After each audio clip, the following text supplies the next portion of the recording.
కాశ్మీర్లో ఒక సర్పంచ్ని హత్య చేసినటువంటి అంశం. షేక్ ఐజాజ్ అహ్మద్, ఆయన కాశ్మీర్ మాజీ సర్పంచ్, ఆయన్ని హత్య చేశారు మొన్న. ఎందుకయ్యా అంటే ఆర్టికల్ 370 రద్దుని మనస్ఫూర్తిగా ఆహ్వానించాడు ఆయన. గతంలో లేనటువంటి అభివృద్ధి జరిగింది అన్నటువంటి విషయం చెప్పాడు. ఉపాధి అవకాశాలు లేక 500 రూపాయల కోసం ఒకప్పుడు సైన్యం మీద తానే రాళ్లదాడి ఎట్లా చేశాడో చెప్పాడు. ఆర్టికల్ 370 తీసేసిన తర్వాత జరిగిన అభివృద్ధి, ప్రజలకు అందుతున్న సంక్షేమ పథకాల్ని అతను ప్రశంసించాడు. అందుకు కాల్చి చంపేశారు. కాశ్మీరీ ఉప సర్పంచ్నే కాల్చి చంపింది కాశ్మీరీ సర్పంచ్నే, మాజీ సర్పంచ్ని. ఒకసారి ఆయన అప్పుడు ఏం మాట్లాడారో విందాం.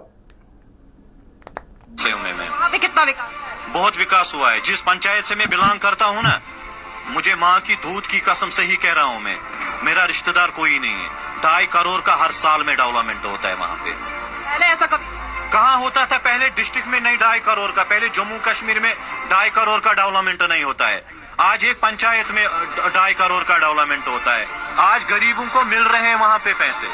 हर किसी गरीब, जिस गरीब को हक है उसको, अगर कोई पेशेंट बीमार हो जाएगा, పంచాయతీలకి రోడ్లేసి సదుపాయాలన్నీ మెరుగుపడ్డాయి కాబట్టి ఆ విషయాన్ని నేను చెప్పాను. అదే విషయాన్ని నేను చెప్తున్నాను. గతంలో నాశనం అయిపోయినటువంటి రాష్ట్రం ఇప్పుడు బాగుపడుతోంది ఇన్నేళ్ల తర్వాత అని చెప్పాడు. అలా చెప్పడం నచ్చలేదు ఉగ్రవాదులు. ఎప్పుడు నాశనంగానే ఉండాలి, అది బాగుపడితే అంగీకరించలేనటువంటి నీచులు. అందుకే హత్యకు పాల్పడ్డారు.